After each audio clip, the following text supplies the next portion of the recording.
오늘도 재미있는 성경 이야기 들려줄게. 2권 2편 둘째 이야기, 구원을 위하여 태어난 아기. 마차를 타고서 새로 지은 국고성 비돔과 람셋을 돌아보던 바로는 걱정이 태산 같았어요. 그리고 화가 치밀어 올랐어요. 그는 이전에 한 번도 그렇게 많은 히브리인들을 본 적이 없었거든요. 들에도 벽돌가마 주위에도 온통 히브리인 뿐인 것 같았어요. 그들은 강가의 배로부터 큰 돌덩이들을 끌어내려서 집과 신전을 짓고 있는 곳으로 운반하고 있었어요. 어느 곳에나 히브리인 뿐이었어요.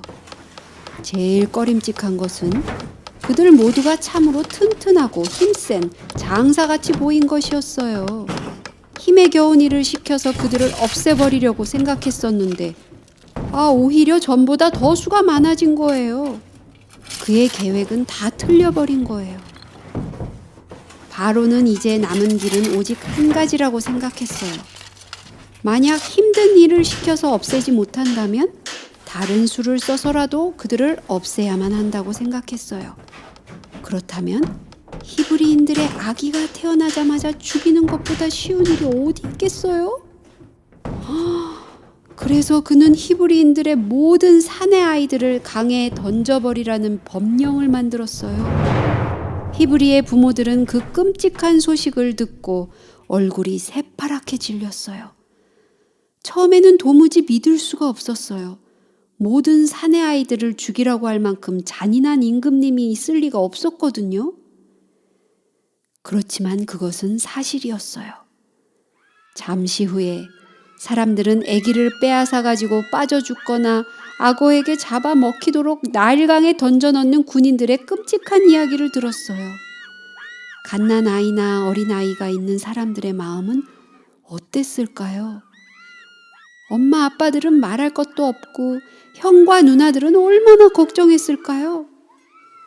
이때는 이스라엘에게 가장 암담한 때였어요. 그들은 오랫동안 힘든 일과 감독들의 무자비한 대우를 참아왔어요. 그러나 무정하게 아기까지 죽이는 데는 그들도 더 이상 참기가 어려웠어요. 그 일 때문에 전에 애굽에 살기를 좋아했던 그 이상으로 자기들의 고향을 그리워하게 되었어요. 전에는 별로 기도하지 않았지만 이제는 더 열심히 구원을 위해서 기도하기 시작했어요. 그들에게는 지금 도움이 필요했어요. 바로 이런 순간에 모든 희망이 끊긴 듯하고 모든 사람이 거의 낙담에 빠져가려는 때에 하나님께서는 구원을 위해서 한 아기를 보내셨어요. 그 일은 이렇게 일어났어요. 어느 날 아므람과 요게벳의 집에 한 사내아이가 태어났어요.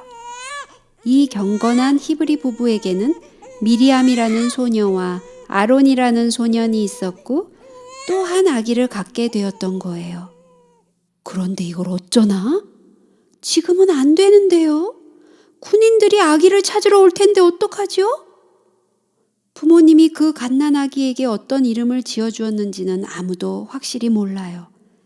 아브라함이나 에녹, 요셉 같은 이름일지도 몰라요. 이름을 지었더라도 부를 수 없게 될 것이었으니까요. 차차 알게 되겠지만 그 후에 그에게는 또 다른 이름이 지어졌는데 그가 살아있는 동안은 이 이름으로 불리웠어요. 요게벳은 헌신적인 어머니였어요. 그녀는 죽는 한이 있어도 아기를 군인들에게 주지 않기로 결심했어요. 어떻게 해서 간신히 그녀는 3달 동안이나 아기를 몰래 지켜냈어요.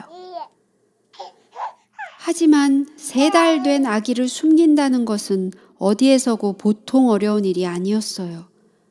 아기가 큰 소리로 울 때를 한번 생각해 보세요. 어느 날 요게벳은 더 이상 비밀을 간직할 수 없다는 것을 깨닫고 한 가지 좋은 꾀를 생각해냈어요.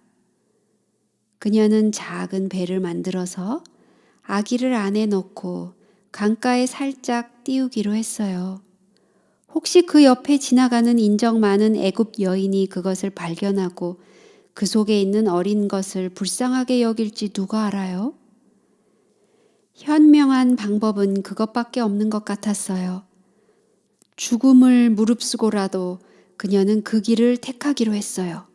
차라리 그게 가만히 있는 것보다 나았어요. 언제 어느 때 군인들이 쳐들어와서 아기를 빼앗아 갈지도 몰라요. 그래서 그녀는 강가에 난 갈대로 바구니를 짜고 그 위에 진흙과 역청을 발라서 물이 스며들지 않게 만들었어요. 역청이 다 마르자 그녀는 조심스럽게 바구니 안에다 작고 포근한 잠자리를 꾸며주었어요. 그리고 거기에 아기를 조심스럽게 뉘었어요. 그때 엄마는 마지막으로 입을 맞추고 뚜껑을 닫고는 강가로 그 바구니를 운반했어요. 찢어지는 듯한 가슴으로 두 뺨에 뜨거운 눈물을 흘리면서 요게벳은 갈대 상자를 가만히 물에 띄웠어요. 그리고는 미리암에게 지켜보라고 그곳에 남겨두고 그녀는 하나님께 아기를 지켜주시도록 간절히 기도하기 위해 집으로 달려갔어요. 하지만 미리암은 홀로 남겨지지 않았어요. 바로 천사들이 그녀와 함께 지켜보고 있었어요.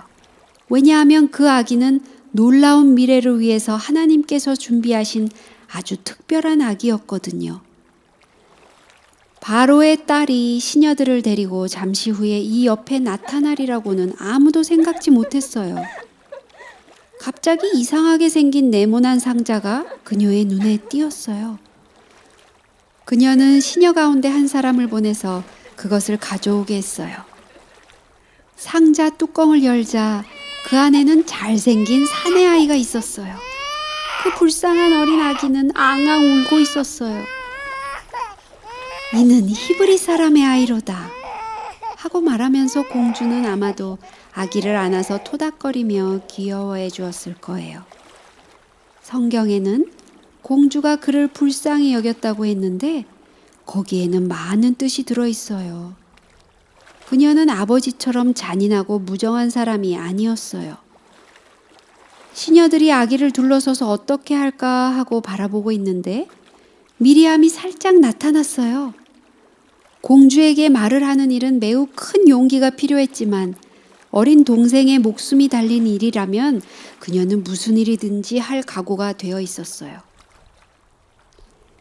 공주님, 제가 가서 히브리 여인 중에서 유모를 불러다가 당신을 위해서 이 아이를 젖먹이게 하리이까? 하고 미리암이 말했어요. 바로의 딸은 안심이 되었어요. 참으로 난처한 문제가 해결된 것 같았어요. 공주는 미리암에게 가라 하고 말했어요. 미리암은 엄마를 찾기 위해 쏜살같이 뛰어갔어요. 엄마! 빨리 와보세요! 공주님이 우리 아기를 보셨어요! 미리암은 집으로 들이닥치며 숨이 넘어갈 듯 헐떡거렸어요. 여러분, 요게벳이 집에서 강가에까지 가는데 얼마나 오래 걸렸을 것 같아요? 아마 번개처럼 빨리 달려갔을 거예요. 그녀는 그렇게 빨리 달려본 적이 한 번도 없었어요. 거기에는 공주와 시녀들과 젖달라고 앙앙 우는 아기가 있었어요. 요게벳은 너무 기뻐서 웃어야 할지 울어야 할지 몰랐어요. 그렇지만 요게벳은 공주가 그녀를 아기의 엄마인 줄 알까봐 아무렇지 않은 듯한 얼굴을 했어요. 그때 공주가 친절하게 말했어요. 이 아이를 데려다가 나를 위하여 젖을 먹이라. 내가 그 삭을 주리라. 요게벳은 자기의 귀를 의심했어요. 요게벳이 아기를 안고 달래는 것으로 봐서 그녀가 아기의 엄마라는 것을 충분히 눈치챌 수 있었지만 공주는 아무 말도 하지 않았어요. 공주와 시녀들이 궁전으로 떠났을 때 요게벳과 미리암은 기쁨에 넘쳐서 집으로 급히 돌아왔어요. 그들의 마음은 하나님께서 그들의 귀한 아기를 놀라운 방법으로 지켜주신 데 대한 감사로 가득 찼어요. 이것은 모두 믿기 어려울 만큼 놀라운 사실들이었어요.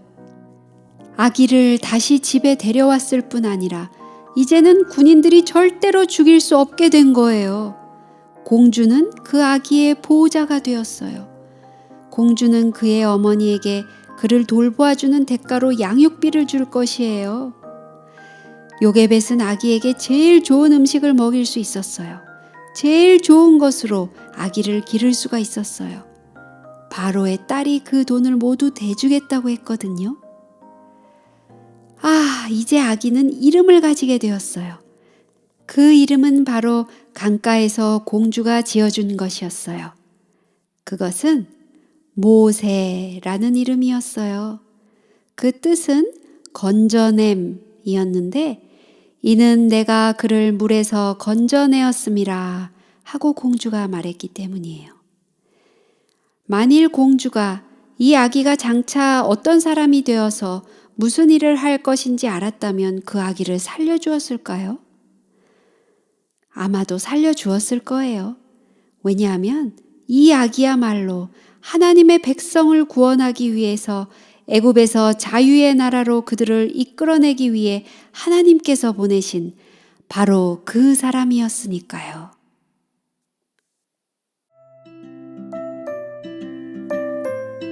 오늘 이야기는 여기까지야. 다음에 또 재미있는 성경 이야기 들려줄게. 안녕.